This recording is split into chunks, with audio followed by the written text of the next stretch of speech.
Siapa kita sebelum agama-agama besar datang? Apa yang dipercayai nenek moyang kita? Kenapa kita melupakannya begitu saja? Di kampung, di gunung, di kota, mereka mulai menggali lagi cerita lama. Mereka kembali mantra-mantra yang hampir hilang.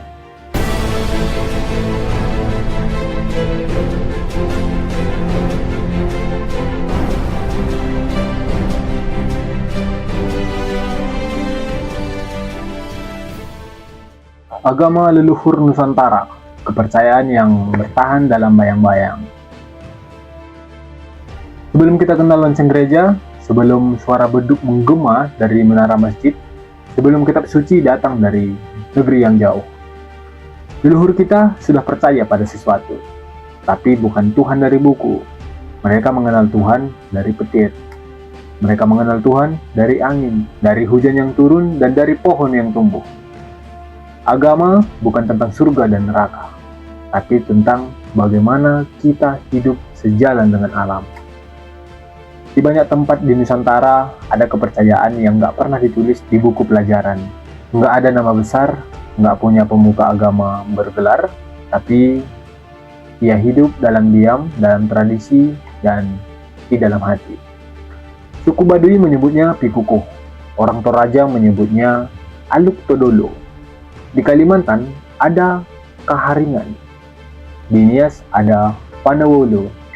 Di Papua, hampir tiap suku punya keyakinan sendiri. Beda-beda nama, beda-beda cara. Tapi semuanya punya satu pesan, yaitu hidup harus seimbang. Buat mereka kematian bukan akhir, mati adalah pulang. Kembali ke asal, ke roh leluhur. Ketika itu perpisahan dengan orang yang meninggal bukan ditangisi dalam diam, tapi dirayakan dalam upacara besar. Kerbau dikorbankan bukan untuk kekejaman, tapi sebagai bekal untuk roh. Tengkorak leluhur disimpan bukan untuk menakut-nakuti, tapi sebagai lambang penghormatan. Tarian, nyanyian, lukisan tubuh, semua bukan sekedar seni.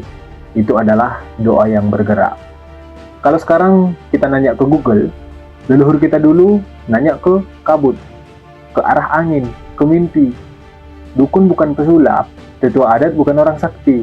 Mereka itu arsip hidup, pustaka berjalan. Mereka tahu kapan harus menanam, kapan harus diam, kapan harus minta maaf ke alam. Karena bagi mereka, melawan alam adalah bentuk yang paling sombong dari manusia. Tapi dunia berubah, dan sejarah tidak selalu adil. Ketika para penjajah datang, agama leluhur mulai dianggap sesat, dibilang penyembah berhala, dianggap terbelakang. Upacara dilarang, bahasa-bahasa ritual menghilang, dukun dibungkam, roh-roh leluhur dipaksa diam. Keyakinan yang dulu meriah perlahan masuk ke bayang-bayang. Sekarang sebagian masih bertahan, tapi banyak yang sudah berubah bentuk.